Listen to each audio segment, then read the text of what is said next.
semua bisa berkumpul di ruang kelas dalam keadaan sehat, tak ke suatu apapun dalam rangka membantu proses pendidikan calon guru penggerak yang ada di SD 1 yaitu Ibu Endah Suprihatin Sarjana Pendidikan SD, dan mudah-mudahan acara ini bisa berjalan dengan lancar dan bisa menghasilkan manfaat yang luar biasa bagi kemajuan sekolah ini.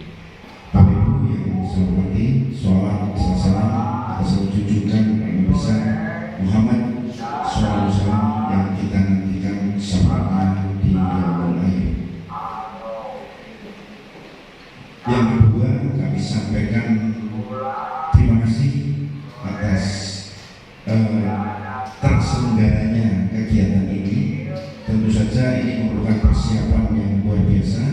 Untuk itu kami selaku pengajar praktek mengucapkan apresiasi yang tinggi atas bisa terselenggaranya ini, dan tentu saja atas izin dan kesempatan yang diberikan oleh Bapak Kepala Sekolah terhadap calon guru penggerak yang seluas-luasnya, sehingga kegiatan ini juga bisa berjalan dengan lancar. Yang ketiga, Bapak Ibu yang saya hormati, kami ucapkan terima kasih atas izin yang diberikan kepada saya. Saya mendapatkan tugas dari Dipora sebagai pengajar praktik untuk mendampingi calon guru penggerak di SD Taman 1 ini, di mana guru penggerak tadi kami sudah berdiskusi dengan Bapak Kepala Sekolah, ternyata sudah paham sekali terhadap kurikulum merdeka, bahwa calon guru penggerak itu nanti menjadi pemimpin pembelajaran, di mana pembelajarannya akan sangat berdampak kepada murid secara holistik juga kreatif di dalam rangka menuju profil pelajar Pancasila yang ada 6 dimensi itu. Tentu saja ini memerlukan bantuan dukungan yang luar biasa bagi teman-teman semuanya. Untuk itu saya mengucapkan terima kasih atas kesempatan yang diberikan saya untuk menjadi moderator, sebagai moderator, dan nanti Bu Endah selaku fasilitator ini dalam proses pembelajaran, ya. Artinya ingat, ini adalah proses pendidikan calon guru penggerak, tetapi tidak menutup kemungkinan ini nanti bisa menjadi refleksi dan umpan balik bagi Bapak Ibu semuanya di dalam rangka memperbaharui atau berisi sudah cocok atau belum, nanti bisa direfleksikan bersama-sama dan umpan balik bisa dirubah atau belum sudah tepat. Bapak Ibu yang saya hormati, yang kedua, yang berikutnya ya, yang keempat, mungkin kami mohon maaf apabila kehadiran kami mengganggu aktivitas Bapak Ibu semuanya di sini, yang seharusnya mungkin harus melayani anak dengan sangat baik, tapi karena ada kegiatan ini sehingga mungkin pelayanannya hanya baik, ya, mungkin berbeda tugas dan lain sebagainya, tetapi ini adalah demi kebaikan ke depan.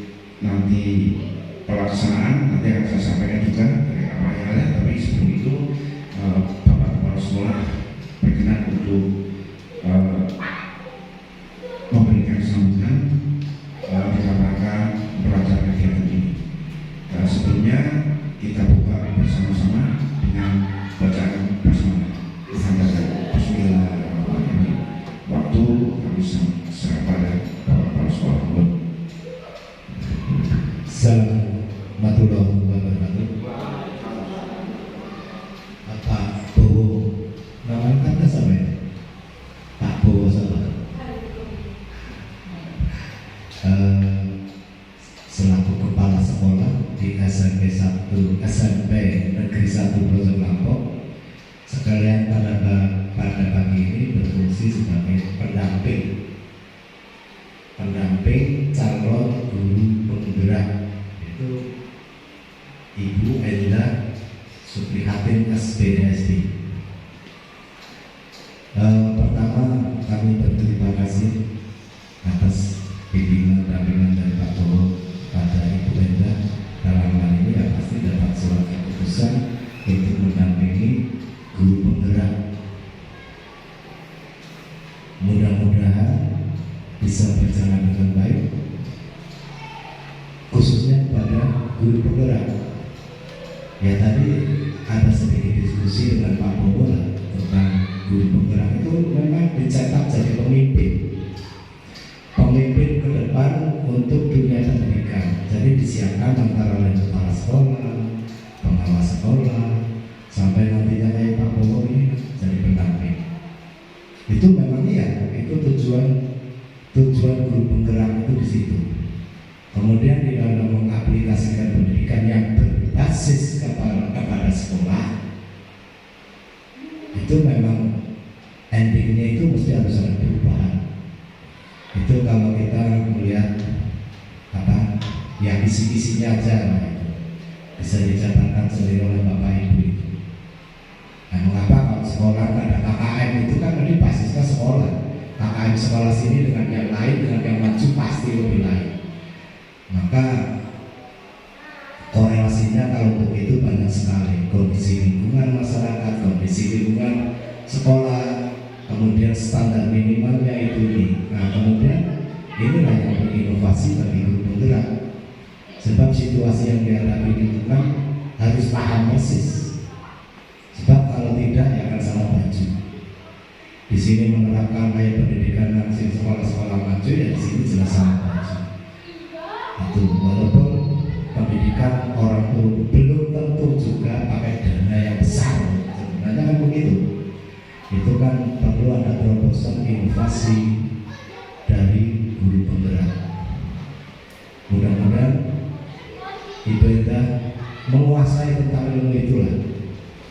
Dari beberapa pendampingan kan sesuai mulai paham. Kalau saya dari struktur memang, saya memang dia merasakan Pak Bowo, saya udah landai gitu lah. Mbak Yuni bersama pensiun, karena aku memang seru banget itu Pak.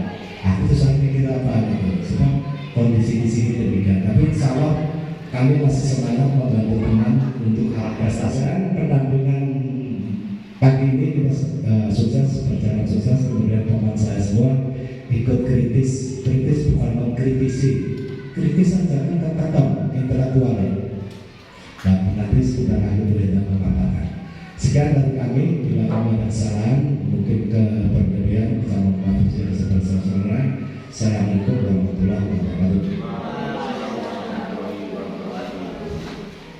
Terima kasih Bapak Wahyu selaku kepala sekolah yang telah memberikan arahan, motivasi, dan pengalaman-pengalaman yang Bapak kepala sekolah dapatkan selama menjalankan menjadi kepala sekolah atau menjadi guru, dan menjadi teladan bagi kita semuanya. Ada semangat di situ yang muncul, kemudian ada kreatif dan inovasi di situ yang kita tangkap, dan mudah-mudahan ini Bapak Ibu guru juga bisa menjadi hal yang setidaknya minimal sama lah ya. Mudah-mudahan bisa lebih lagi karena ditunjang dengan teknologi yang luar biasa pada saat ini. Terima kasih Bapak. Bapak Ibu yang saya hormati, mungkin Bapak Ibu sudah nyaman nih duduk di sini. Kita mau segera mengikuti paparan dari Ibu Enda. Tapi sebelumnya mungkin tadi sudah diperkenalkan sedikit sama Bapak Kepala Sekolah ya Pak Banyu untuk saya terkait dengan selaku pengajar praktek memang ditugaskan oleh Dipora untuk mendampingi calon guru penggerak. Nah, kemudian saya memang mengajar di SMP Negeri 1, menjadi kepala sekolah di SMA Negeri 1 Purwareja Kampung. Basic saya olahraga, pendidikan olahraga.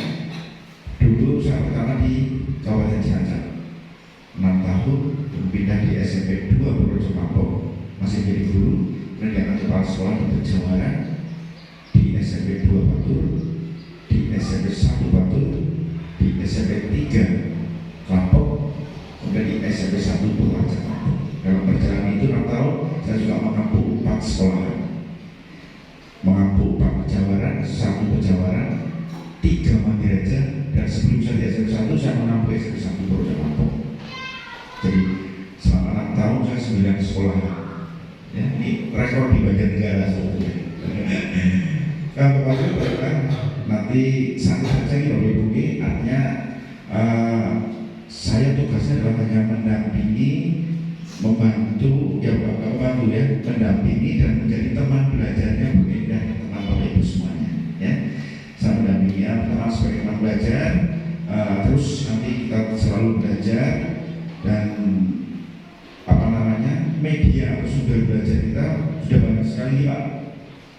Artinya mungkin sudah membuka PMM di platform Merdeka Mengajar sampai aksi nyata dan sebagainya. Itu adalah bekal kita untuk bisa mempraktikkan kurikulum Merdeka. Bapak Ibu yang saya hormati, kita mungkin mulai saja. Nanti dalam pelaksanaannya Bapak Ibu santai aja nih. Artinya apa yang ada di benak Bapak Ibu, apa yang ada di pikiran Bapak Ibu, utarakan saja. Ini merupakan proses pembelajaran bagi Ibu Endah. Bukan nanti sesungguhnya, artinya ini adalah proses pembelajaran saja. Ya, terima kasih sekali yang dibantu. Bapak Ibu sudah menyediakan waktu di sini. Sekali lagi saya ucapkan terima kasih juga pada para kepala sekolah yang luar biasa, menyempatkan waktu, mengizinkan dan sebagainya, dan benar-benar kita bisa berjalan dengan sangat baik.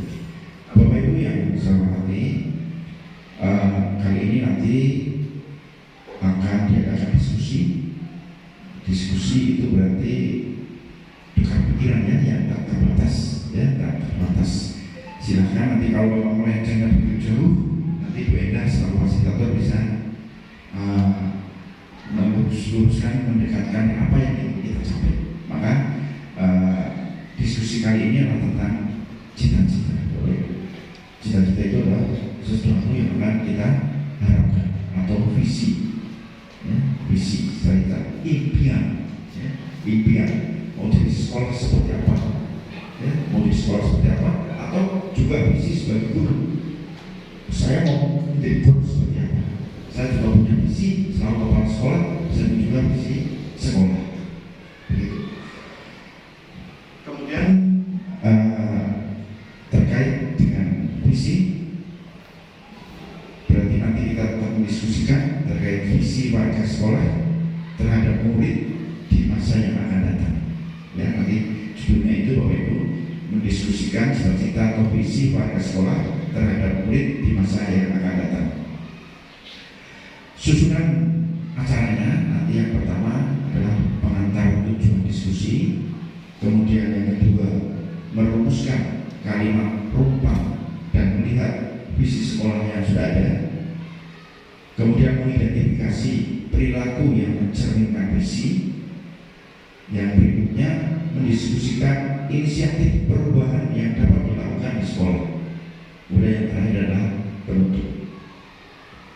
Bapak Ibu yang saya hormati, dalam proses pendidikan calon guru penggerak Bu Endah Supriyanti Sarjana Pendidikan SD sudah belajar terkait dengan visi 1 CDP, ya, dan ini diharapkan menjadi dasar untuk mengembangkan visi sekolah yang berpihak pada murid. Jadi diskusi hari ini merupakan bagian dari proses belajar calon guru penggerak Bu Endah untuk memfasilitasi visi atau cita-cita ini untuk murid bersama rekan sejawat kepala sekolah. Meskipun menjadi bagian dari proses belajar, namun proses ini diharapkan menjadi refleksi yang sudah saya sampaikan tadi, refleksi atau umpan balik terkait dengan visi sekolah yang sudah ada, Sehingga saya berharap semua pihak nanti terlibat aktif dalam proses diskusi ini. Baik Bapak Ibu, diberikan waktu, silakan Bu Eda memaparkan terkait dengan apa yang akan disampaikan, yaitu terkait visi dan prakarsa perubahan.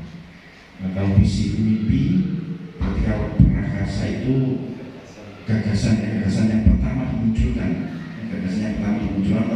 atau kehendak yang dimunculkan.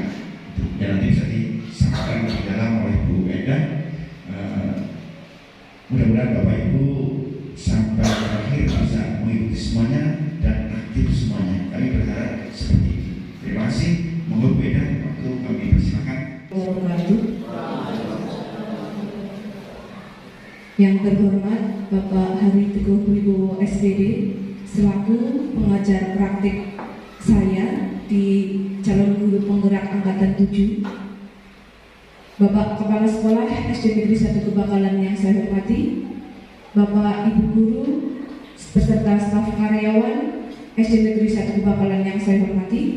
Pertama, marilah kita panjatkan puji syukur kepada Allah Subhanahu wa taala yang telah memberikan rahmat dan karunia-Nya kepada kita semua sehingga pada hari ini kita bisa melaksanakan kegiatan diskusi dalam rangka pendampingan individu 2 tanpa halangan suatu apa. Salawat serta salam semoga senantiasa tercurahkan kepada junjungan kita Nabi besar Muhammad SAW yang senantiasa kita nantikan syafaatnya di yaumul qiyamah. Bapak Bowo dan Bapak Kepala Sekolah, mohon izin saya berdiri di sini, Bapak. Dan Bapak Ibu Guru mohon izin ya. Di sini saya berdiri di sini bukan berarti saya mau menggurui atau saya merasa paling pintar ya, tapi mari kita belajar bersama dan berdiskusi bersama demi kebaikan dan perubahan menuju yang lebih baik lagi di sekolah kita ini. Bapak Ibu yang saya hormati, untuk pendampingan individu dua ini nanti akan saya sampaikan tentang visi dan prakarsa perubahan. Sebelumnya saya masuk dalam kelas calon guru penggerak 07-003 kelompok A2 sebagai fasilitator kami, yaitu Ibu Sri Handayati.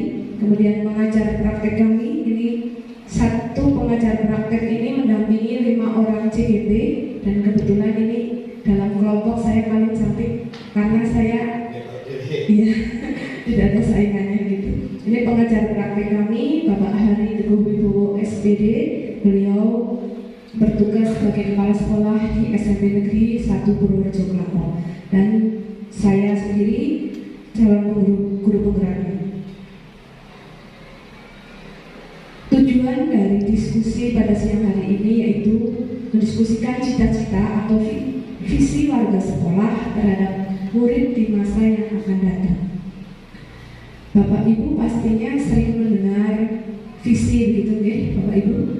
Nah, nanti kita akan bahas tentang apa itu visi dan apa itu prakarsa perubahan. Nah, ini langsung ke visi. Mungkin sering mendengar visi itu apa, bahwa Bapak Ibu juga sudah oh saya punya visi seperti ini. Nah, visi itu sebenarnya apa Bapak Ibu? Ini menurut KBBI, visi itu kemampuan untuk melihat pada inti persoalan atau pandangan atau wawasan ke depan, atau kemampuan untuk merasakan sesuatu yang tidak tampak melalui kehausan jiwa dan ketajaman penglihatan, atau apa yang tampak dalam khayalan penglihatan pengamatan. Visi itu khayalan kita, impian kita ke depan itu seperti apa. Tidak hanya kita pribadi, tapi dalam setiap organisasi, terutama di sekolah ini, kita harus punya visi. Dan visi ini akan menjadi representasi visual kita akan masa depan, harapan kita di masa depan. Akan menjadi bintang penunjuk arah yang menuntun kemana guru itu akan melangkah. Visi ini menjadi cita-cita ke depan yang harus dinamakan serta diwujudkan. Nah ini Bapak Ibu, nantinya visi ini diharapkan menjadi harapan atau doa kita. Visi kita yang nantinya akan kita buat itu akan menjadi masa depan murid kita. Dan masa depan murid kita adalah masa depan bangsa kita Indonesia. Jika kita ingin melangkah jauh, maka visi kita juga harus bisa menyemangati, menguatkan, menggerakkan hati dan kolaborasi sehingga mampu membuat kita terus melangkah maju. Kemudian dalam membuat visi misi itu tidak semata-mata langsung kita buat Bapak Ibu, ada langkah-langkah yang harus kita buat dalam membuat visi. Kemudian paradigma seperti apa yang kita gunakan agar proses perubahan atau mewujudkan visi menjadi menyenangkan dan bermakna. Yang pertama kita menggunakan paradigma inquiry apresiatif. Proses perubahan untuk mewujudkan visi dalam sebuah rencana perubahan dengan menggunakan inquiry apresiatif. Apa itu inquiry apresiatif?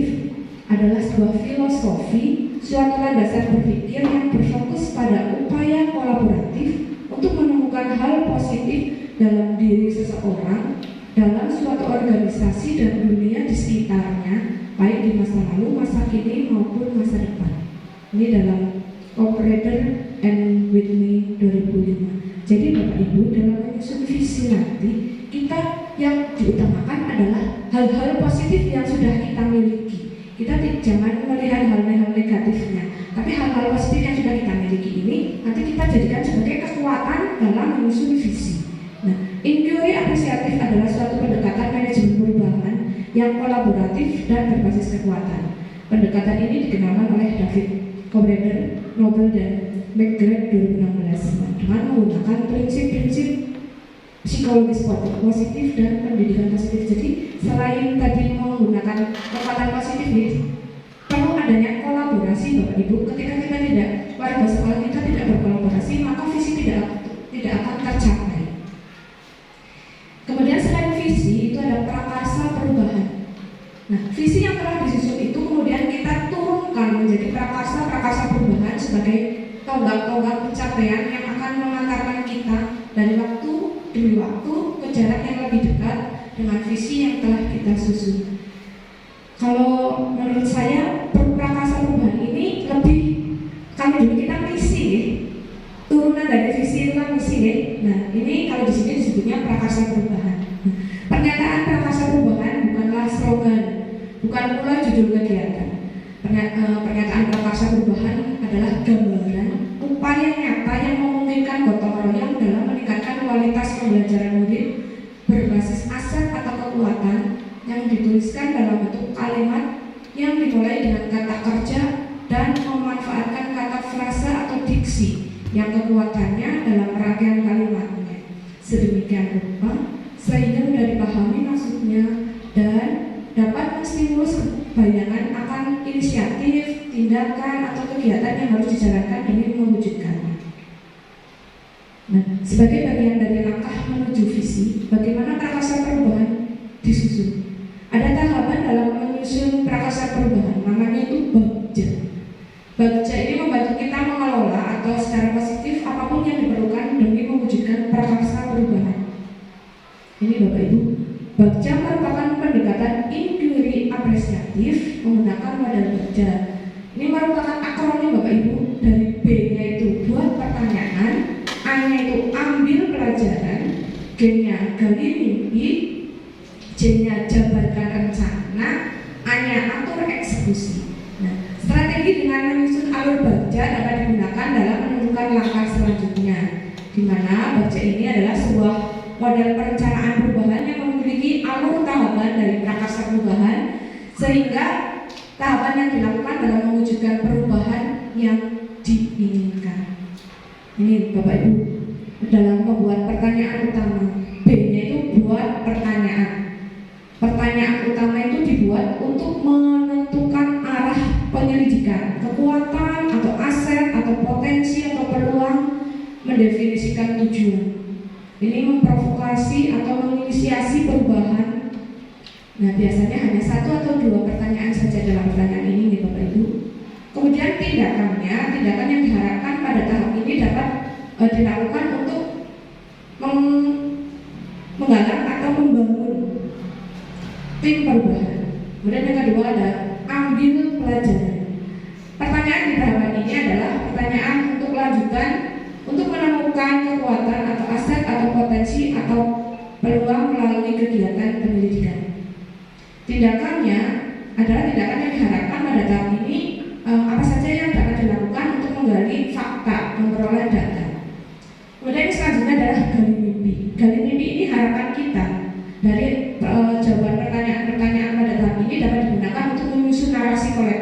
bagaimana prakarsa perubahan itu terwujud.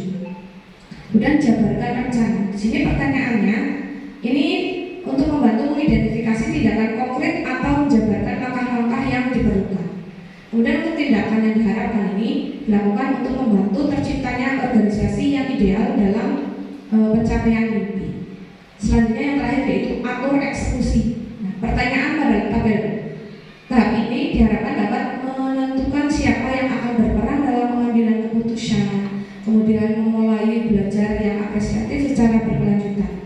Dan tindakannya diharapkan dapat mendasari pola komunikasi dan pengelolaan rutinitas, misalnya SOP-nya bagaimana tentang budaya belajar.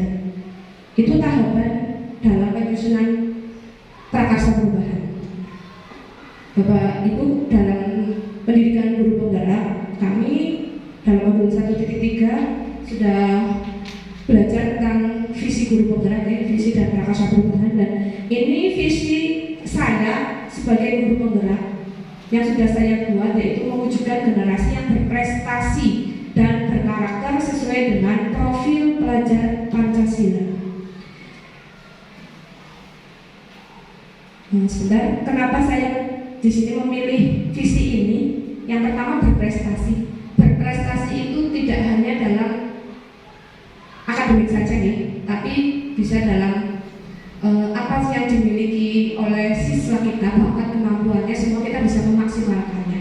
Kemudian kenapa saya memilih sesuai dengan profil pelajar Pancasila? Karena dalam profil pelajar Pancasila sudah memuat 6 dimensi yang Bapak Ibu sudah belajar ini. Di situ muatannya sangat banyak sekali. Kemudian ini prakarsa perubahan yang saya buat, yaitu terwujudnya prestasi dan karakter murid melalui pembiasaan positif. Ini prakarsa perubahan yang sudah saya buat. Kemudian saya sudah melewati membuat itu. Oh ya, ini tentang profil pelajar Pancasila. Kenapa saya memilih visi ini? Karena sudah memuat beriman, bertakwa kepada Tuhan Yang Maha Esa, dan berakhlak mulia. Ketika ini dituliskan semua dalam visi kan terlalu panjang ya Bapak Ibu. Maka cukup ini apa saja: berakhlak mulia, kemudian akhlak itu kepada siapa? Akhlak kepada Allah, kepada manusia, kepada alam sekitar, dan akhlak bernegara. Kemudian ada mandiri, yaitu pemahaman diri dan situasi, juga regulasi diri. Bernalar kritis, ini memperoleh dan memproses informasi dan gagasan. Jadi ketika anak bisa bernalar kritis, dia tidak akan menerima informasi itu semata-mata langsung diterima, tapi mereka bisa berpikir, menyaring informasi yang mereka dapat. Kemudian menganalisa dan mengevaluasi pengalaman, merefleksi dan mengevaluasi pemikiran sendiri. Kemudian berkebinekaan global, itu dapat mengenal dan menghargai budaya, komunikasi dan interaksi antar budaya, refleksi dan tanggung jawab terhadap pengalaman kebinekaan, kemudian berkeadilan sosial. Selanjutnya gotong royong, ini berkolaborasi, peduli dengan sesama, dan selanjutnya kreatif, menghasilkan gagasan yang orisinal, menghasilkan karya dan tindakan yang orisinal, dan memiliki kelulusan berpikir dalam mencari alternatif solusi permasalahan.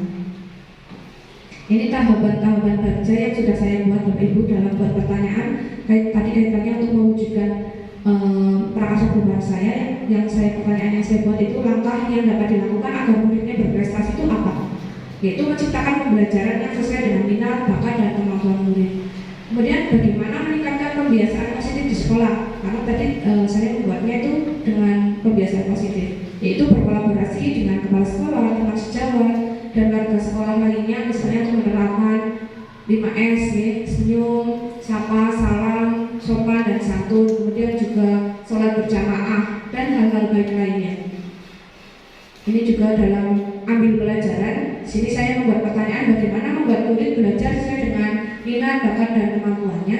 Maka kita harus mencari tahu murid kita itu seperti apa, bakatnya apa, kemampuannya seperti apa. Itu nanti akan bisa kita gunakan untuk menyusun pembelajaran yang berdiferensiasi.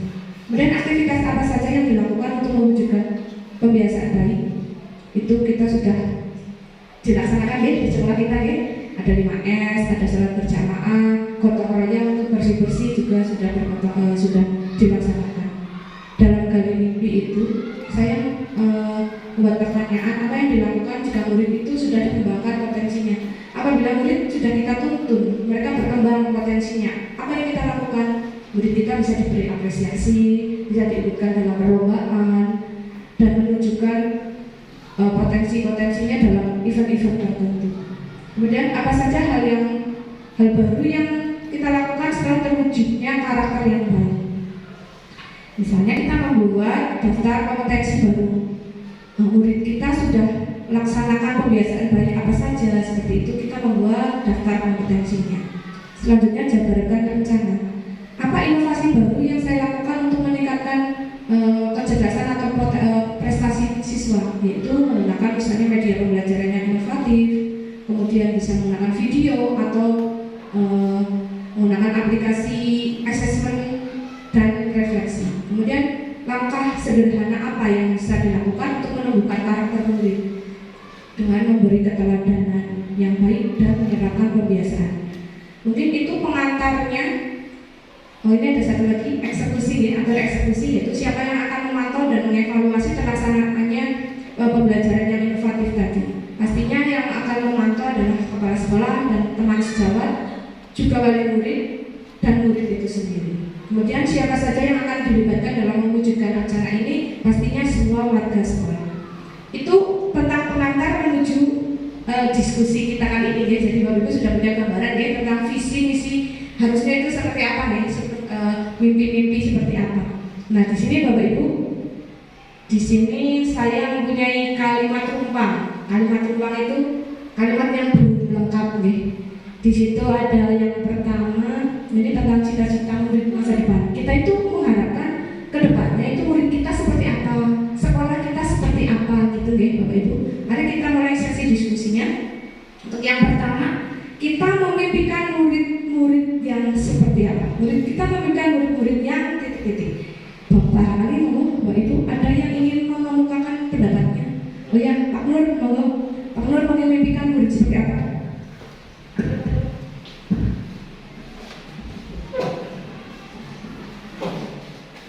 Assalamualaikum warahmatullahi wabarakatuh. Terima kasih atas waktunya.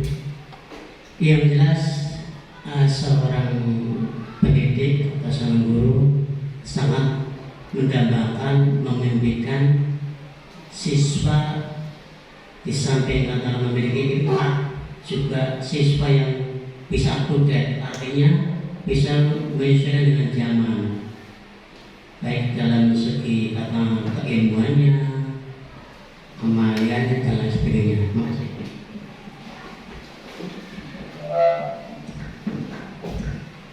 Itu tadi salah satu harapannya Pak Nur sebagai guru agama, pastinya memimpikan murid yang mempunyai impact ya, iman dan takwa, pastinya akhlaknya tinggi Pak Nur. Iya itu. Kemudian juga yang bisa mengikuti perkembangan zaman ya Pak Nur. Jangan jadi anak-anak kita itu pastinya harus bisa mengikuti perkembangan zaman kita. Terima kasih Pak Nur atas pendapatnya. Ada lagi barangkali Bapak Ibu yang memimpikan muridnya seperti apa? Oke, monggo Bu Rasmi.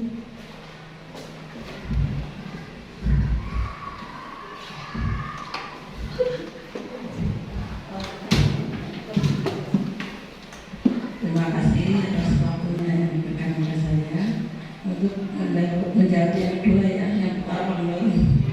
Otomatis sebagai guru itu sangat memimpikan, memang memimpikan murid yang bagaimana. Menurut saya itu sebagai guru memimpikan murid yang berakhlak baik, punya disiplin, bermoral baik. Soalnya tidak hanya harus mempunyai prestasi-prestasi yang lebih tinggi di matematika atau di IPA, kalau tidak punya karakter yang baik itu juga kurang sempurna ya Pak Guru ya. Jadi saya kira ya harus didukung semuanya, yang punya prestasi yang baik, berakhlak yang baik, biar semuanya bisa berjalan. Kiranya hanya itu barangkali yang lain mau menambahkan. Terima kasih.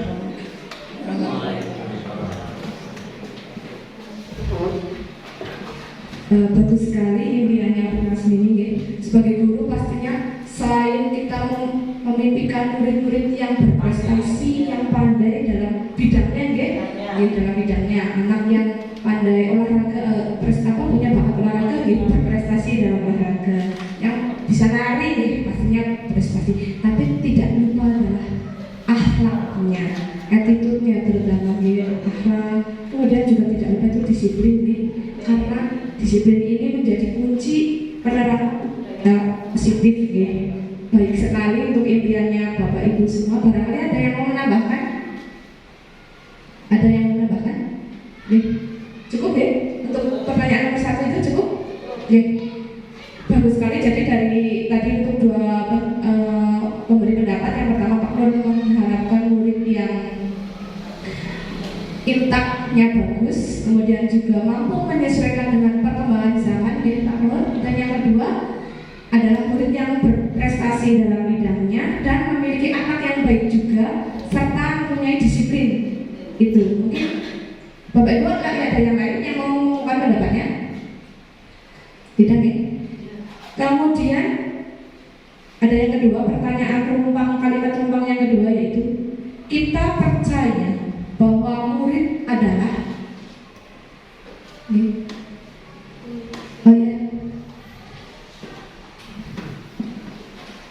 nama saya Nunu. Menurut saya kita percaya bahwa murid itu unik.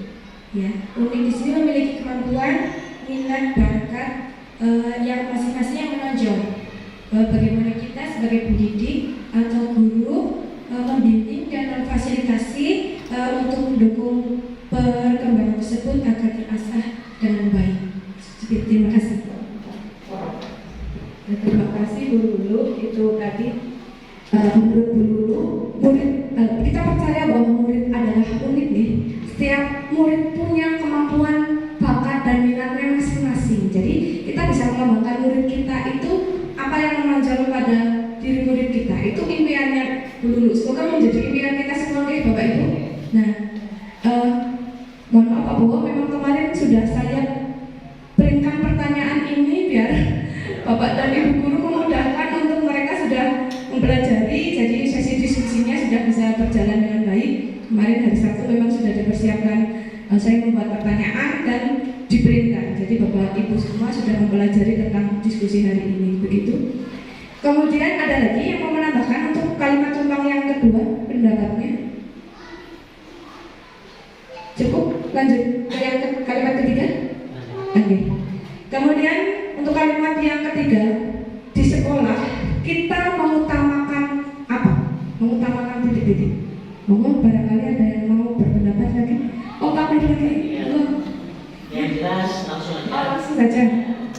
Kita di sekolah itu mendapatkan mengutamakan yang pertama kita belajar untuk disiplin. Artinya disiplin belajar juga termasuk belajar disiplin waktu sholat. Oke, terima kasih. Ibadah. Yang lain? Yang lainnya ada?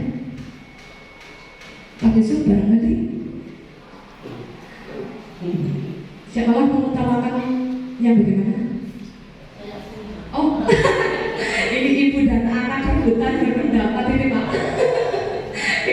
Oh, Pak Lulu lagi. Oke. Terima kasih. Saya akan menjawab pertanyaan nomor 3 ya. Kita mengutamakan kepentingan murid. Kemudian supaya apa? Supaya memiliki akhlak yang baik, akademik yang bagus. Kemudian di mana kita memfasilitasi membentuk siswa yang berkarakter dan berakhlak yang baik serta berprestasi dalam akademik maupun akademik. Terima kasih. Terima kasih Bu Lulu. Jadi kita mengutamakan kepentingan murid pastinya ya. Kita di sekolah kan apa yang kita hadapi adalah anak-anak ya. Pasti kita harus mengutamakan kepentingan murid. Di situ kenapa kita mengutamakan kepentingan murid? Agar kita bisa membawa anak-anak didik kita menjadi anak yang berprestasi, yang berakhlak baik gitu ya.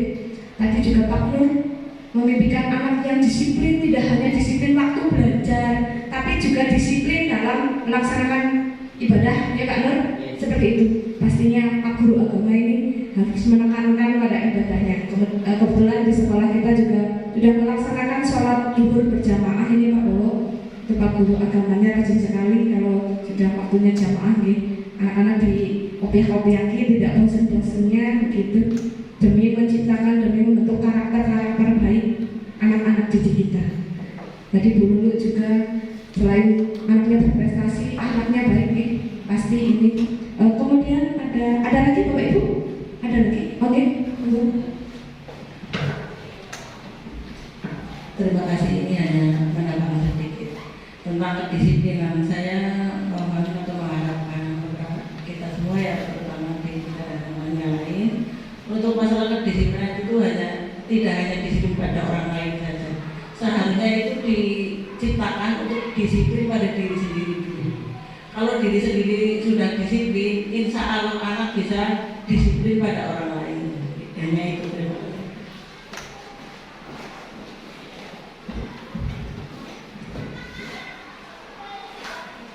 Ya, terima kasih Bu Rasmini. Ini ada tambahan dari Bu Rasmini, bagus sekali. Selain Kita juga harus menciptakan disiplin pada diri sendiri. Karena kalau kita sudah disiplin pada kita sendiri, pastinya pada orang lain juga.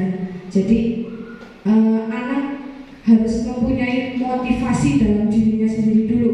Mereka tanpa, misalnya kalau sudah terbiasa ya, tanpa disuruh, tanpa diajak, ya mereka sudah mau melaksanakan, misalnya sholat sudah langsung gitu ya.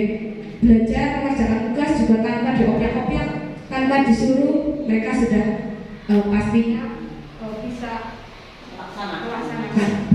Kemudian misalnya masuk kelas tepat waktu, istirahat sampai jam sekian, pasti sudah jamnya langsung masuk, tidak di halaman main-main gitu deh. Ada lagi Bapak Ibu?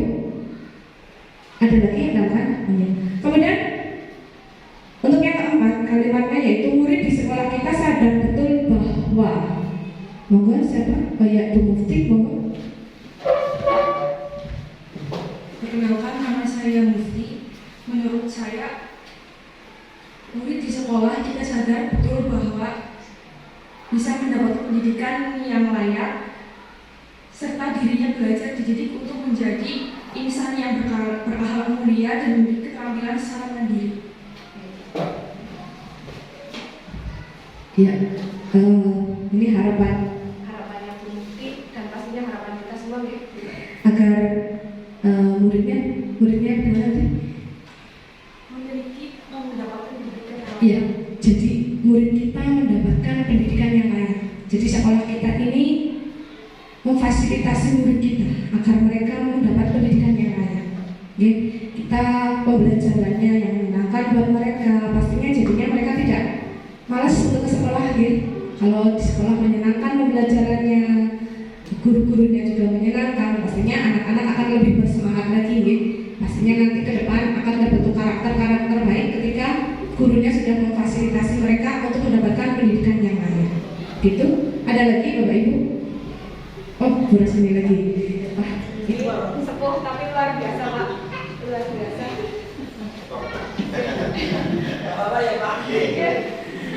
Terima kasih nyambung pada pendapatnya Bu Mufti.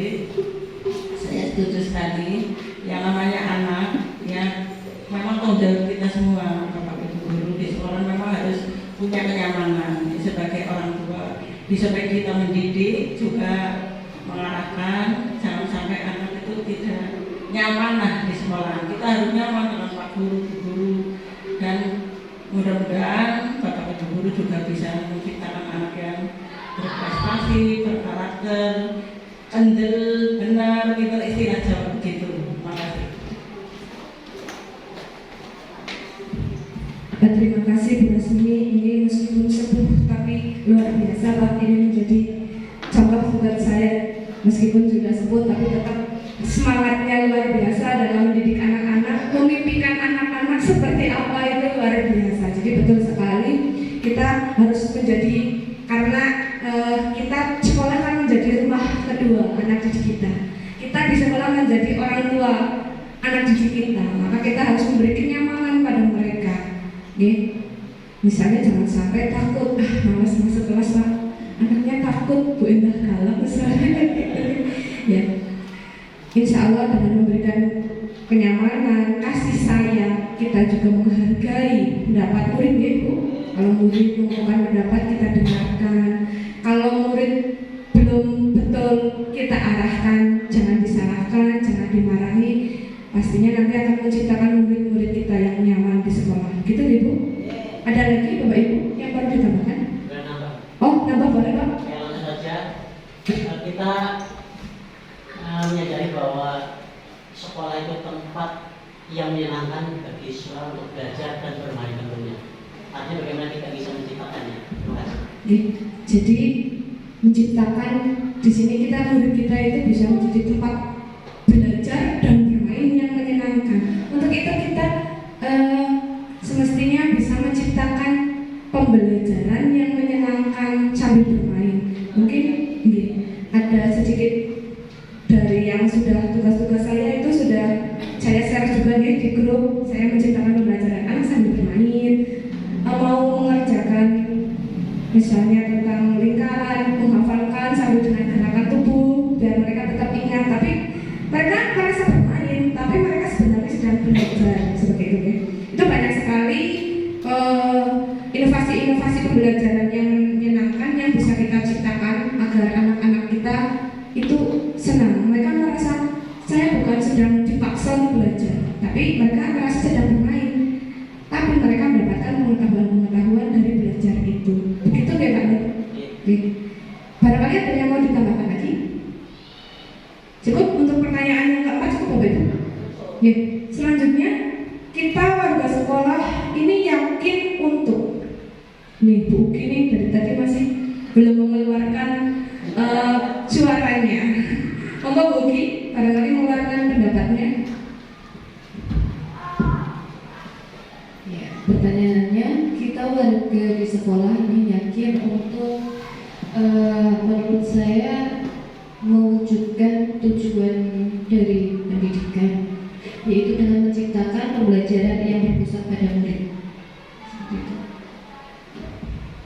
Nah ini Bu Uki, kita warga di sekolah ini yakin untuk mewujudkan tujuan pendidikan ya. Dengan apa? Dengan menciptakan pembelajaran yang berpusat pada murid. Tadi juga salah satu peran guru penggerak yaitu ada. Jadi bagaimana menciptakan pembelajaran yang berpusat pada murid? Kita sebagai guru diharapkan tidak sebagai satu-satunya sumber belajar. Ya, kita sebaiknya menjadi fasilitator yang memfasilitasi mereka dalam belajar. Misalnya apa Bapak Ibu? Anak supaya belajar berkelompok, mereka diberi tugas yang bisa menggali pengetahuan mereka. Gitu. Belajarnya bisa dari banyak sumber, tidak hanya dari guru saja. Gitu deh. Nah, berpusat pada murid ini juga kita bisa mengembangkan pembelajaran. Contohnya ada yang bisa memberikan contoh pembelajaran berpusat pada murid yang lain selain kerja kelompok misalnya. Bisa di atas lingkungan. Ya, di lingkungan, bisa belajar di lingkungan deh. Misalnya ada tentang apa nih? Kalau kelas satu apa nih Bu? Mengamati hewan-hewan, kemudian tumbuhan. Barangkali untuk yang kelas lain juga ada pembelajaran nanti, misalnya daunnya, jenis daunnya, kan ada nih bunganya, bagian-bagian bunga. Itu seperti apa? Kita bisa memanfaatkan lingkungan sekitar kita sebagai sumber belajar mereka. Kita hanya mengarahkan anak-anak akan meneliti sendiri dalam lingkungan itu sumber belajar sebagai sumber belajar. Masih ada lagi harapan kita untuk warga sekolah kita yakin untuk apa? Ada lagi? Oh iya Pak Bisa.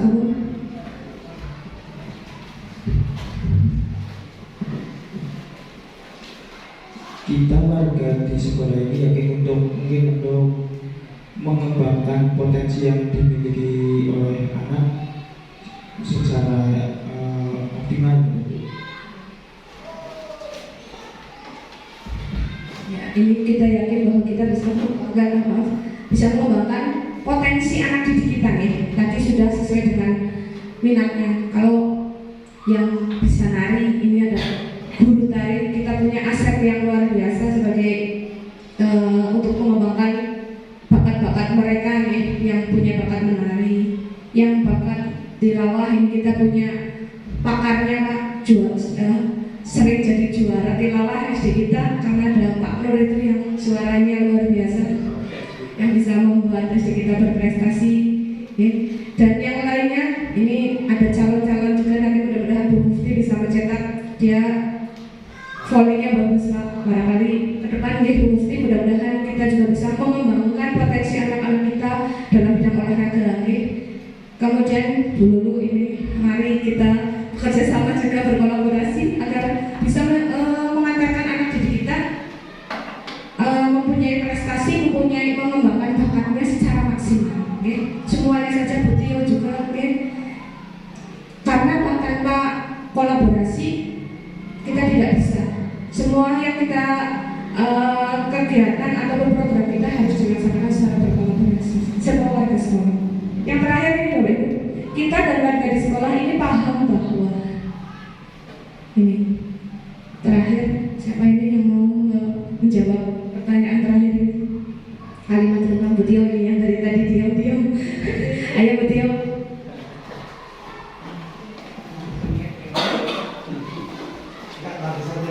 Iya, setiap anak itu unik, memiliki bakat yang tersedia. Perlakuannya juga perlakuan yang berbeda. Ya, begitu Bu Ina. Pada prinsipnya kan keberagaman, keberagaman dari basic anak paling murid itu kan yang disebut. Jadi satu nantilah jadi satu kesatuan. Apa yang dilihat guru penggerak itu, yaitu sebagai transformasinya ekosistem pendidikan. Maka dia berubah menjadi yang berkarakter Pancasila. Itu ya, jadi disimpulkannya kan jadi guru penggerak itu harus pintar dengan ekosistem dari beberapa kelompok yang berbeda-beda. Itu antara lain yang kelima, yang terakhir itu kan itu basic paling muridnya, kondisi daerahnya, kondisi pendidikan anak siswanya. Kalau pendidikan kan ada 3, pendidikan keluarganya dari ibu. Nah ini guru penggerak itu akhirnya jadi penggerak sebuah ekosistem pendidikan. Tujuannya apa? Yang mewujudkan yang berkarakter Pancasila.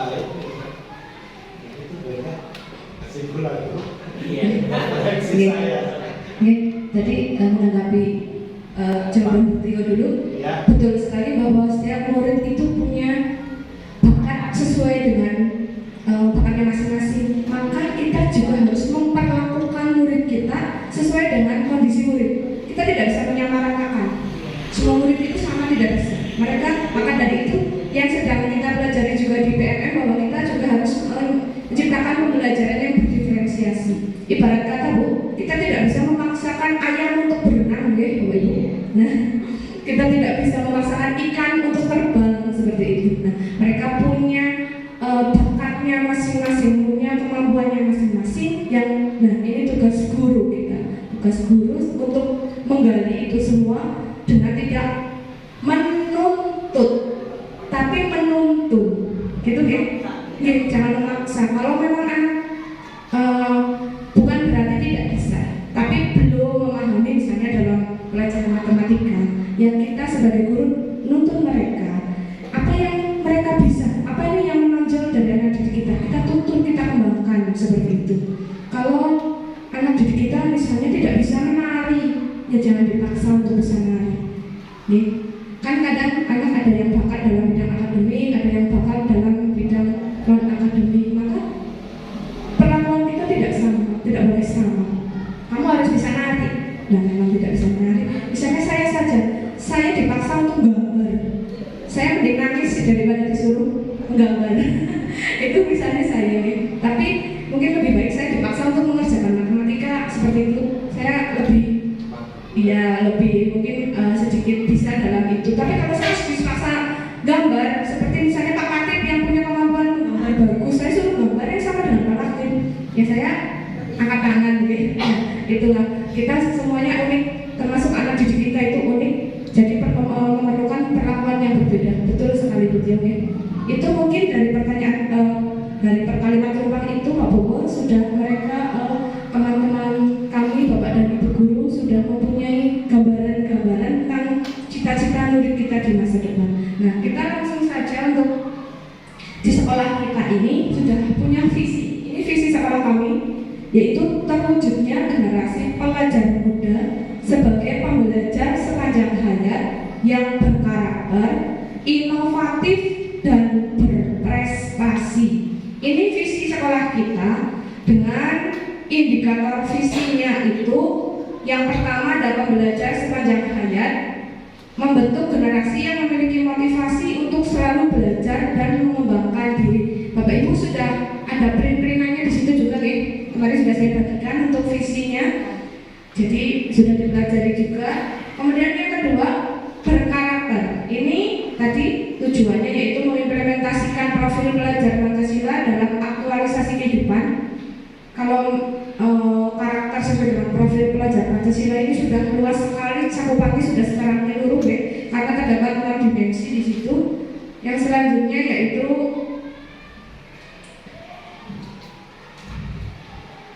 inovatif. Itu kemampuan seluruh warga sekolah memaknai keadaan yang dinamis dan selalu berubah dengan berbagai tantangan dan hambatan menjadi sebuah celah dalam mengembangkan diri untuk menemukan solusi yang tepat, bermanfaat, dan sesuai dengan keadaan masa kini dan mempersiapkan masa depan.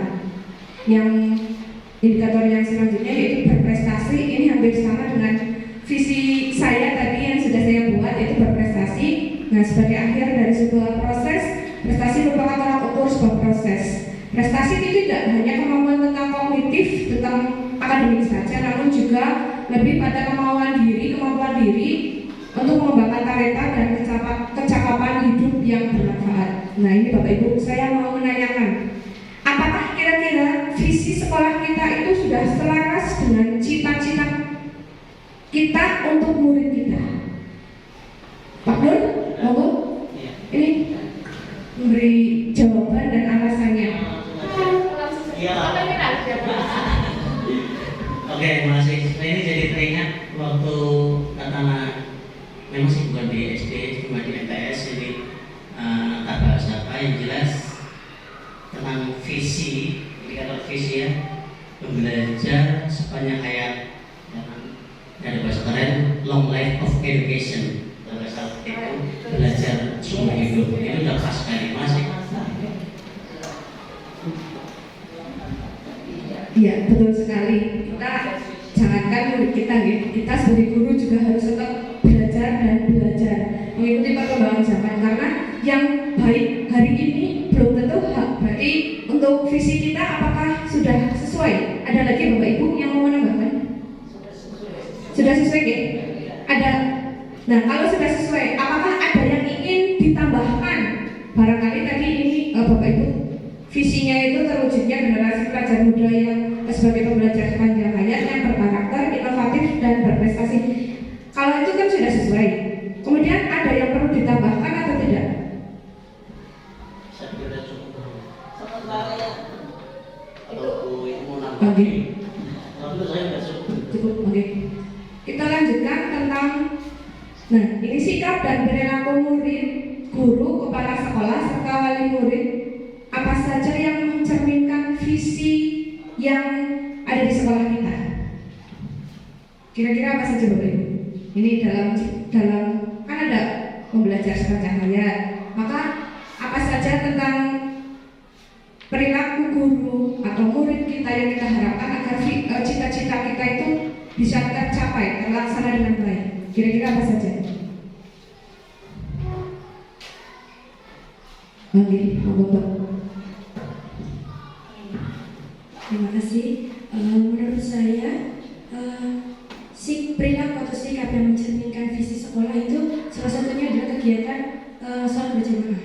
Itu kegiatan tersebut adalah kegiatan keagamaan yang akan membentuk peserta didik memiliki akhlak yang mulia sesuai dengan misi yang dibuat. Terima kasih. Ini menurut lu sholat berjamaah ya, itu akan juga salah satu cara untuk mewujudkan visi kita, ya. Kemudian yang selanjutnya adalah misi atau prakarsa perubahan. Ini misi sekolah kita, yaitu merancang pembelajaran yang menarik dan menyenangkan yang mampu memotivasi peserta didik untuk selalu belajar dan menemukan pelajaran. Tadi sudah saya singgung ya, bahwa bisa menciptakan pembelajaran yang menarik, yang menyenangkan, belajar sambil bermain, diantaranya seperti itu ya. Kemudian yang kedua, membangun lingkungan sekolah yang membentuk peserta didik memiliki akhlak mulia. Ini tadi sudah contohnya dengan sholat berjamaah, kemudian menerapkan ajaran agama dengan cara berinteraksi di sekolah, bagaimana kita menghormati guru, menyayangi teman. Itu kan salah satu wujud bagaimana mereka bertoleransi. Kemudian termasuk kalau sedang berjamaah itu biasanya anak pada main-main di Pak Nur.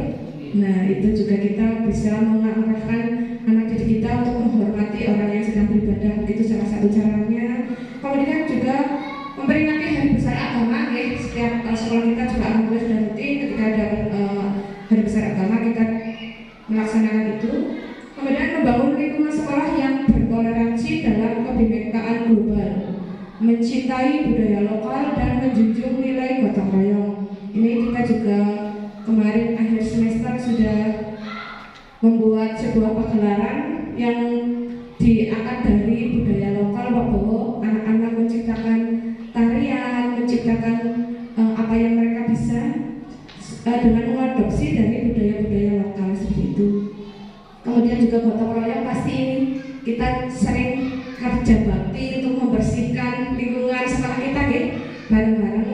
Itu salah satu contoh nilai gotong royong. Kemudian mengembangkan kemandirian, bernalar kritis dan kreatif yang memfasilitasi keragaman minat dan bakat peserta didik. Ini juga saya sudah melihat ini Bu Ugi sudah mulai melatih anak-anak yang bisa menari. Ini juga guru tari, guru kelas tapi punya bakat tari yang luar biasa, yang sering jadi wakil kecamatan Nandiraja untuk mengikuti perlombaan tari di tingkat kabupaten gitu. Karena beliau punya bakat itu pastinya ditularkan kepada anak didik kita dengan ekstra tari gitu. Kemudian juga Pak Nur seperti itu mengembangkan memfasilitasi murid kita untuk berprestasi, yang kemarin alhamdulillah juga dalam MAPSI kita juara 1 putra putri tilawah di tingkat kecamatan begitu. Kemudian yang kelima adalah mengembangkan program sekolah yang membentuk ide dan gagasan cepat tanggap terhadap perubahan yang terjadi untuk merancang inovasi. Contohnya ini contoh kecil, kita juga dalam membuat aksi nyata Pak Bowo yang kita di PNM itu kita juga berkolaborasi, karena disitu kan dalam pembuatan aksi nyata boleh berkolaborasi. Kita membuat aksi nyata secara bersama-sama, namun nanti dalam mengunggah di PNM-nya juga kita yang penting ada refleksi dan itunya sendiri-sendiri. Begitu, itu salah satunya untuk menanggapi perubahan yang kita sedang hadapi. Kemudian mengembangkan dan memfasilitasi peningkatan prestasi peserta didik sesuai dengan minat dan bakatnya melalui proses pendampingan dan kerjasama dengan orang tua. Ini contohnya yang pasti harus kerjasama itu kalau pramuka Pak Bowo, karena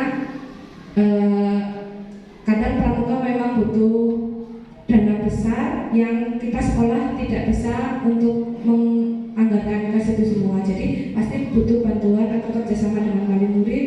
Alhamdulillah tahun kemarin juga ini siaga kita jadi juara 1 di tingkat kecamatan yang bisa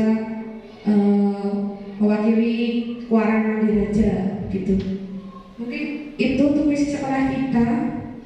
Nah, Bapak Ibu, saya ingin menanyakan, apakah dari misi atau prakarsa sekolah kita itu masih perlu ditambahkan inisiatif atau perubahan lain untuk mencapai visi?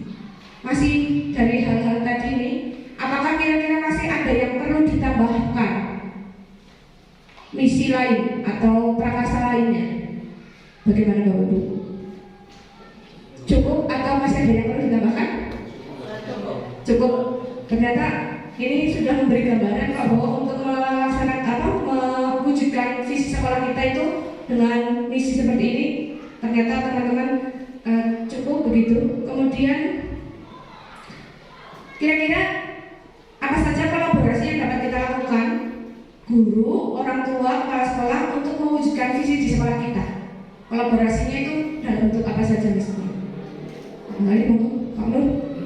Intinya mulai mensosialisasikan penggunaan budaya positif aja. Tadi salah satunya adalah untuk mewujudkan visi kita dengan pelaksanaan budaya positif, Pak. Nah, memang perlu adanya sosialisasi ke pihak wali murid. Karena apa? Ketika sudah di sekolah sudah diterapkan budaya positif, tapi mereka di rumah itu belum menerapkan budaya positif itu, nanti tidak akan maksimal pelaksanaannya. Maka dari itu mungkin kolaborasinya dengan wali murid, orang tua itu perlu mensosialisasikan tentang itu. Boleh? Ada yang lain, Bapak Ibu? Yang lain mungkin kolaborasi apa? Itu mungkin tadi untuk program. Nah ini besok Agustus kita ada program Kelatan itu akan menyelenggarakan kemah, ya. Nah itu kan pasti perlu sosialisasi, berkolaborasi dengan tidak hanya guru dan kepala sekolah saja, tapi juga dengan wali murid untuk agar bisa mengikuti program tersebut, ya, barangkali. Padan, barangkali. Saling mengasih, saling memberi, kan sama. Ya, take and give. Iya. Take and give.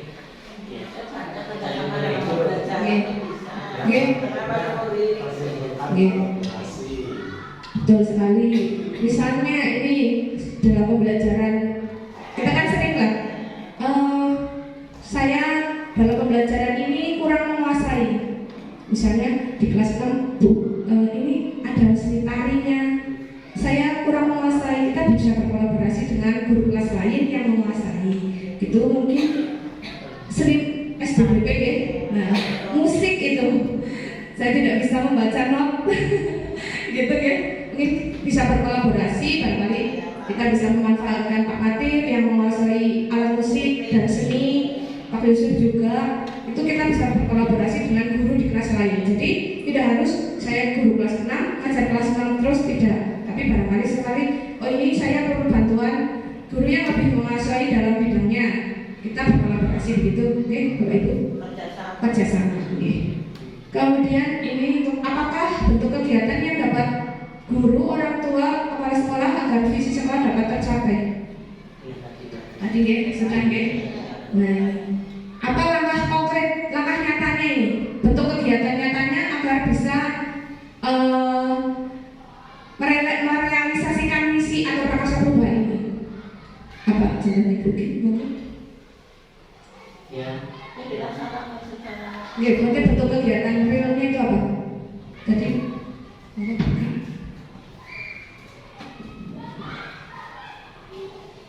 mungkin langkah konkretnya setelah menyesuaikan dengan murid, diadakan atau praktek nyata dengan siswanya. Misalnya saya ekstrakurikuler, tadi seperti itu. ini merealisasikannya, membentuk siswa berprestasinya, salah satunya dengan ekstrakurikuler keagamaan, ya. Ini ya, terlebih sudah menghadapi sebentar lagi mau maksi, ya. Nah, juga ekstrakurikuler misalnya tari atau kesenian yang lain. Ini adalah bentuk konkret dari untuk merealisasikan visi bahwa berprestasi tadi. Begitu, ya. Bapak Ibu barangkali ada yang mau ditambahkan atau mau menyimpulkan dari diskusi kita tentang visi atau misi ini, misi sekolah kita ini? Sebenarnya kata Mas Dewi, antara visi dan misi kan ada koneksi juga gitu, ya kan? Satu dan yang lain tidak bisa dipisahkan. Kata itu dan intinya, ya kan, apa yang kita sampaikan tadi sebenarnya yang bisa mengatakan itu saling take and give, saling memberi. Karena Indonesia ini kan benar kekurangan. Makasih. Betul sekali bahwa visi dan misi itu memang misi itu diturunkan agar langkah-langkah konkret agar bisa mencapai visi itu, Pak Nur. Betul sekali, kita dalam melaksanakan visi dan misi itu harus bekerja sama, berkolaborasi, saling memberi, saling menerima, karena tidak ada yang sempurna, ya Pak Nur. Pasti butuh masukan, butuh bantuan dari teman-teman yang lain. Begitu. Barangkali ada Bapak dan Ibu guru lain mau menyimpulkan atau mau menambahkan tentang visi misi kita? Kasih stimulan aja. Itu mesti harus kerjasama dengan stakeholder juga. ada kepala sekolah, pendidikan, tokoh masyarakat. Beda antara tokoh pendidikan, tokoh masyarakat. Itu kan. Ya tadi kalau tentang sekolah ya itu tadi yang aku bilang apa itu saling memberi, saling itu kalau sebuah kolaborasi yang bagus, dan itu kita akan berjalan. Dan tapi perjalanan ini misalkan bisa ditentukan dengan asesmen, ini kan nanti jadinya analisis. Di sisi mana kita kurang gitu. Ayo kita kembangkan coba. Itu kita kasih stimulan itu. Kamu kembangkan coba. Itu maksudnya. Betul sekali katanya Bapak Kepala Sekolah nih, bahwa kita juga butuh kerjasama selain dengan kepala sekolah dan guru, wali murid, juga dengan tokoh-tokoh masyarakat, komite juga. Karena apa? Kita pastinya butuh kolaborasi dengan mereka. Setiap awal tahun ya, semestinya kita mensosialisasikan visi kita, misi dan program-program sekolah kita kepada wali murid dan juga komite atau tokoh masyarakat agar pelaksanaan dari visi kita ini bisa berjalan dengan baik. Barangkali itu ada yang lain Bapak Ibu yang mau menambahkan? Yang lain ini di luar konten ini kami masih sampai bulan April. Kita mengumpulkan warga komite semua kami. Nanti insya Allah kami bisa memberikan sebuah masukan. Dan yang pasti pada inti ke depan itu Bapak Kepala Desa tidak bisa menjabat sebagai ketua komite. Yang akan mungkin segera selama kami masih pada bulan April, bulan Mei setelah lepas pensiun. Nah, maksud kami akan mensosialisasikan apa yang ada, yang saya dengar di sini, yang saya lihat di sini, kemudian nanti saya mengajak.